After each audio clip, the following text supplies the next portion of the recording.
Okay, in this video we are going to look at techniques for valuing MBS. And Monte Carlo is the most common method to use for valuing mortgage-backed securities. This technique is able to consider prepayment risk that's associated. Alternative interest rate paths are assumed in the model to generate option adjusted spread. The OAS is superior static cash flow yield measures such as the nominal spread and the zero spread or the Z spread. There are, however, limitations associated with the OAS since it subjects to all the modeling risk of Monte Carlo simulation and its underlying assumption regarding interest rate and prepayment. We need to understand the calculation limits, advantage of these spread and prepare, and understand how the steps are involved to value the MBS using Monte Carlo simulation.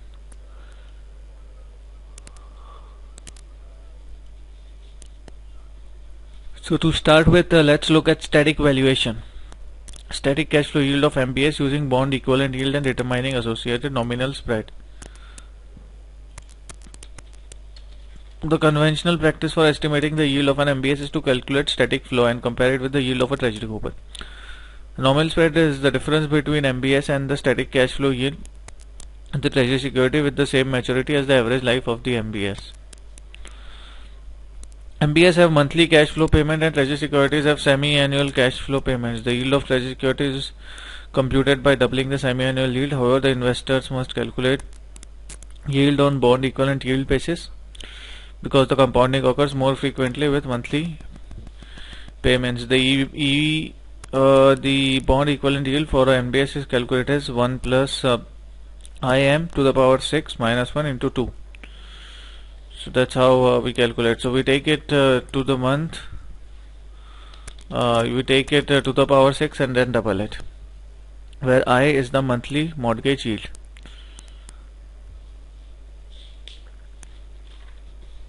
The monthly mortgage yield is the monthly interest rate that will equate the present value of future monthly cash flow of the market price of the MBS.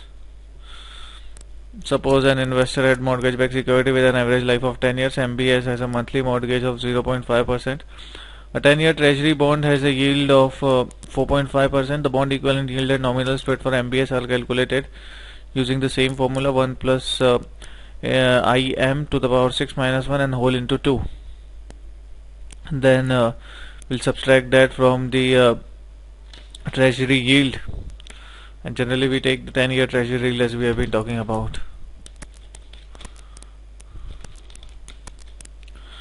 Now, in order to calculate a yield on a security, all future cash flows must be known. And this creates a problem for calculating yield of a mortgage-backed security because the rate of the prepayment is unknown. Another problem associated with the calculating yield of the MBS is the uncertainty regarding the future market interest rate. Furthermore, in order to actually realize a yield to maturity, an investor must reinvest cash flow at the same yield equal to ITM, hold the security till maturity. For example, the invest rate of interest or a coupon that has a dramatic impact on realized return for long-term bonds. Now let's look at defining reinvestment risk. Reinvestment risk is the risk of having to reinvest the coupon payments at a lower rate due to decrease in the market interest rate. Reinvestment risk is more of a concern with MBS than bonds. This is because the cash flow MBS occur monthly, consist of both principal and interest. They are subject to higher prepayment rates. Bonds typically have less frequent semi-annual payment and consist of interest only. Now let's describe the steps involved in valuing a mortgage-backed security using Monte Carlo methodology. Mortgage borrower has an option to prepay the underlying asset. The value of mortgage-backed security with embedded prepay option cannot be determined using gradation valuation. Therefore, the Monte Carlo is used to value MBS and other fixed income securities with embedded option.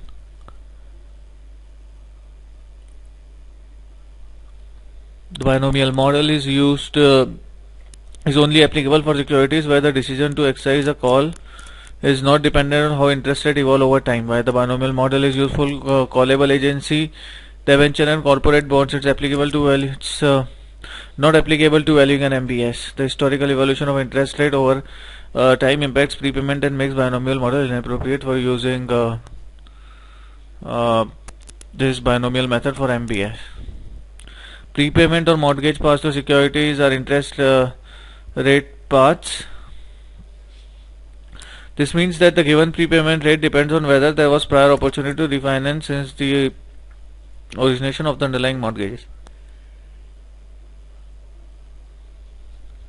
For example, if the mortgage rate tends to go downward over a period of time, prepayment rate will increase at the beginning of the trend as homeowner refinance, but prepayment will show decline as trend because many of the homeowners can refinance will have already done so. The prepayment pattern is called refinancing burnout. Another problem of path dependent of MBS is related to the nature of structured securities such as collateral mortgage obligation.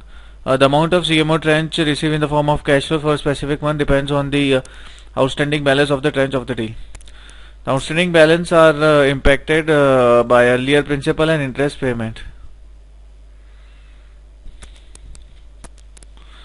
The Monte Carlo methodology is a simulation approach for valuing MBS. Monte Carlo is actual process of steps rather than specific model. It is extremely useful when there are numerous variables and multiple outcomes. Monte Carlo is used to provide probability distribution to the value of MBS. The valuation in MBS is influenced by further interest rate, shape of the yield curve, future rate volatility, prepayment rate, default and recovery rate. Each of these variables or parameters of Monte Carlo could have multiple outcomes with different probability associated for each outcome. One valuation option or approach is one of these circumstances is the best guess approach, where the expected value of each variable is used to calculate MBS, or other words, we calculate all the paths or all the final values that are finally with us when they are led to. So unfortunately this method is highly inaccurate. For example, suppose a probability of best guess of occurring each variable is 70%. When 6 different variables, the probability of the best guess value will be 7.7 to the power 6, that is 11.8. The Monte Carlo provides a range of possible outcome with probability distribution for the value of the mortgage security. This means or average out the range of outcome, that is taken estimated value. The other information such as the range of possible outcomes and percentile is useful in gauging the value of the security. The information steps are required to value a mortgage using Monte Carlo methodology. Simulate the interest rate path and refinancing path. Project cash flow for each interest rate path. Calculate the present value of cash flow for each interest rate path. Calculate the theoretical value of mortgage security. So let's look at the first, simulate the interest rate path and refinancing path. Now the first step in applying Monte Carlo approach is to estimate monthly interest rate for the entire life of the mortgage. For example, a 30-year mortgage would require 360 monthly interest. In equation to follow, number of months an interest rate path will denote T. Number of interest rate path trials are simulated is denoted by R. Random interest paths are generated using term structure of interest with a volatility assumption. The term structure of the interest rate is created using the theoretical site price curve for the market on expiring price. The simulation are adjusted to ensure that the average similar price of zero coupon is equal to the actual pricing of the corresponding rate. Some model use LIBOR or swap rates on the treasury rate. It's like when you path some of the ways and you know the future interest rate, then you have to make adjustment. So it's the same kind of an adjustment. The dispersion of future interest rate in the simulation is determined by the volatility assumption. In common practice, you more than one level of volatility. For example, with the short long yield curve approach, the volatility is specified based on maturities. One volatility number is used for short term maturities and the second is specified for long term maturity. Short yield volatility is typically assumed to be greater than long yield. When yield volatility assumed for each maturity is referred to as term structure yield volatility. Relative market is used to construct an arbitrage free term structure of a future interest rate. Short term interest rate path is used to discount the cash flow, and the step 3 path or the vector, which are cash flows for each interest path. The prepayment vector is based on refinancing rates that are available for month. The mortgage have incentive to refinance if refinance below the relative mortgage original coupon rate. This relationship between refinancing and short term interest rate is important assumption of the model. Now projecting cash flow for each interest rate path. Cash flow for each month on interest path are equal to the scheduled principal of the mortgage pool, the next interest and the prepayment. Scheduled principal are simply calculated based on the projected mortgage balance from the prior month. A prepayment model is used rather than a simple prepayment rate. A prepayment rate is specified each month on a given interest rate path. The rate is given for a given month across all interest rate paths are not the same. So there could be T into N different prepayment rates. Now the CMO structure dictates how principal and interest to be paid. Therefore, it is necessary to reverse engineer the deal to determine if the cash flows are for a senior CMO.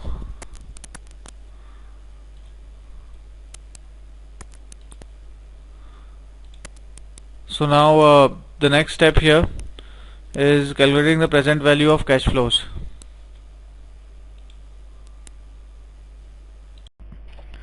So the next step is to calculate the present value of cash flow for each interest rate path. So to calculate the present value of cash flow for each interest path, and they are done by discounting the cash flow for each path by a discount rate. Discount rate is estimated using simulated spot rate for each month on the interest rate path plus an appropriate spread. The simulated path are determined by simulated future monthly rates. And if we were to put into equation, it would be like simulated spot rate for a monthly on part N is a function simulated 1-1 rate for J on path N. The interest rate path for simulated future 1 month rates are converted to interest rate path for simulated monthly spot rates. The present value of cash flow for a monthly term T on interest rate N discounted simulated spot rate for T ZTN plus a spread. So present value of the cash flow at T on path N is the cash flow for month T on path N, spot rate on month T on path N, and spread.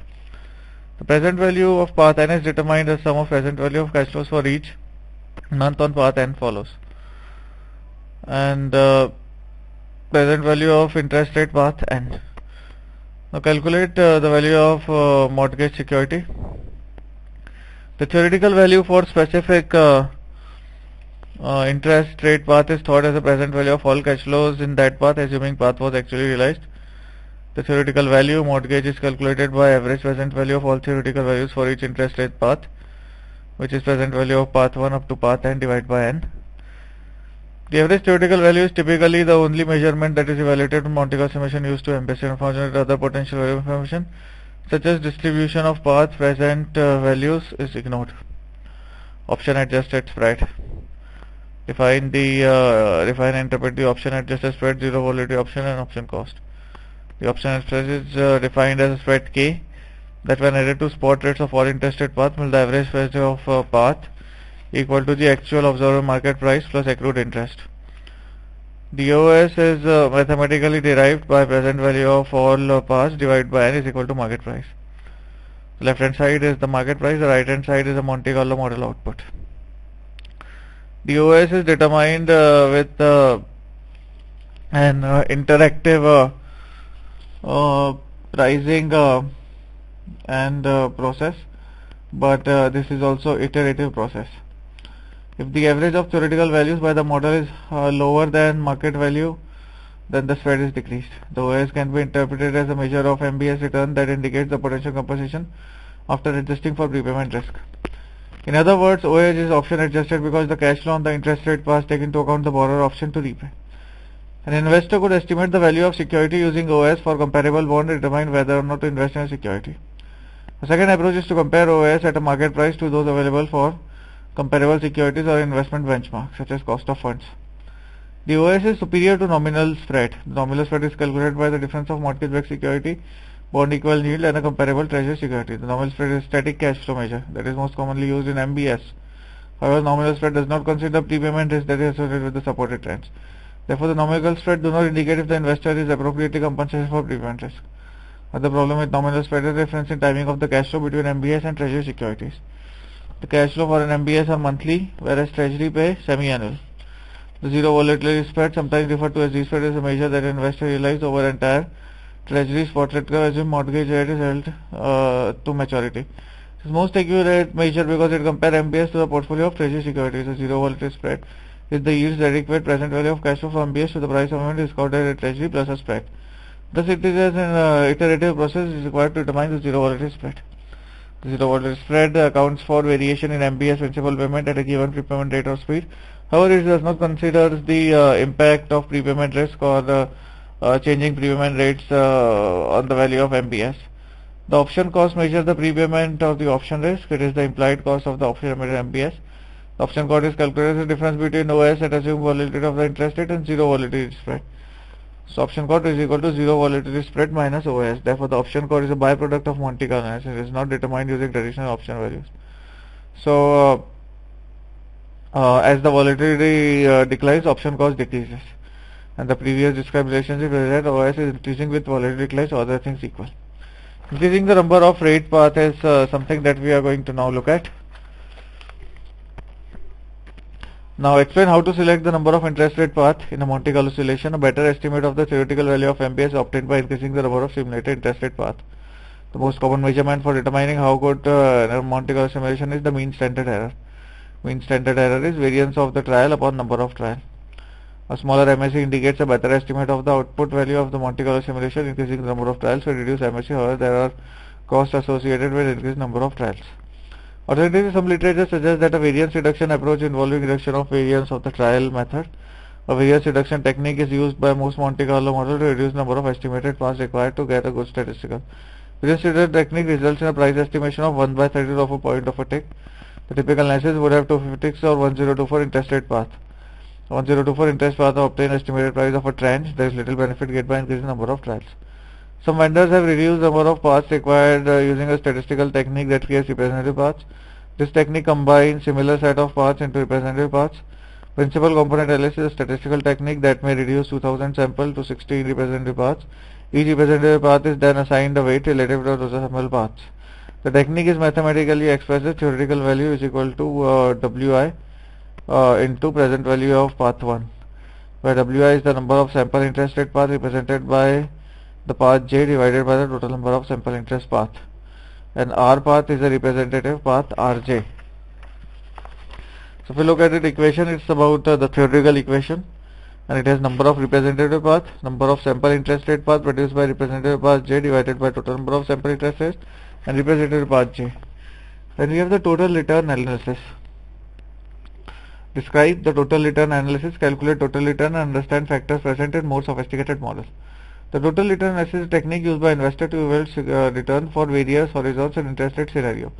One advantage of using total return analysis is that it allows investors to specify reinvestment returns. The following parameters used to calculate the total return for mortgage-backed security: the initial security cost at the purchase, projected cash flow for the security including scheduled and unscheduled principal payment, interest and investment rate. The security is projected horizon over value over the horizon rate. The periodic total percentage turn over the time is calculated as periodic return upon total horizon proceeds minus total upon total cost minus 1. The total percent return can be analyzed for the same time if it's less than 12 months. Now if you look at an example where we are asked to calculate total return for an MBS, and we need to calculate the total periodic return and analyze return for a like a Freddie Mac, some X% pass to security over say X months. Then we'll have current settlement balance, initial price, horizon price, purchase settlement date, horizon settlement date, face value into price, accrued interest, principal received, interest received, reinvestment income, total interim cash flow. So the numerator for calculating the periodic total return is the total horizon proceeds, dollar value of remaining principal plus accrued interest, and the interim cash flows, which include interest paid to the investor on declining month balance and the principal paid back. So the denominator is simply the total cost of the security, which consists of original dollar price and accrued interest, and the periodic cost is then the sum of these two upon the denominator, which is the total cost of the security. And then the percent of return is then analyzed by multiplying periodic returns by 12 divided by 6. So that's how we scale up things. Now we should remember that the total cost should be on the numerator, and total horizon proceeds. So horizon proceeds is total interim cash flow and plus principal accrued interest, so total horizon value. So total interim cash flow plus total horizon value to find out the total return. So total return models are usually more sophisticated than simple calculations shown in the preceding example. In more sophisticated model, returns are generated in multiple interest rate scenarios that assume both parallel and non-parallel interest rate shift. Models also generate additional scenarios that examine changes in implied volatility. Additional scenarios are generated by total return model that use valuation and prepayment model. Base case and multiple scenarios of adjusting prepayment are used to generate horizon values, the weighing assumption. For example, option adjusted spread can be simulated from multiple interest rate paths. Alternatively, historical data can be used to estimate spread for MBS using different interest rate levels. These spreads are then used to generate horizon prices for various interest rates. Numerous factors are important to consider for return calculation of an MBS.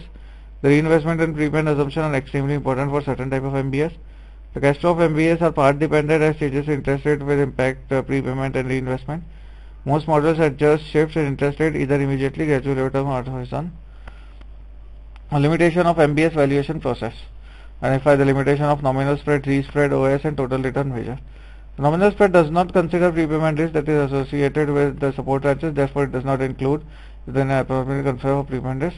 Another problem with nominal spread is that the timing of the cash flow of MBS and treasury securities. Cash flow of MBS are monthly whereas treasury are semi-annual. So this has been, we have been talking about this another testable thing here, like what are the problems in nominal spread. The re-spread is measured that investor realize over time. Treasury is spotted assuming mortgage is held to constant. It is more accurate than nominal because it compares MBS to a portfolio of treasury securities. The spread accounts for variation of MBS principal at a given prepayment rate or speed. However, it does not consider the impact that prepayment risk or changing prepayment rates have on the value of MBS. Option adjusted spread are superior relative methods of value comparison to static cash flow measure. However, there are 4 important limitations to consider when using this measure. First is modeling risk associated with Monte Carlo, requirement adjustment to interest rate path, underlying assumption of constant OAS, the dependency of underlying prepayment model. The OAS is generated by Monte Carlo simulation, therefore OAS is subject to modeling risk associated with simulation. Interest rate paths might be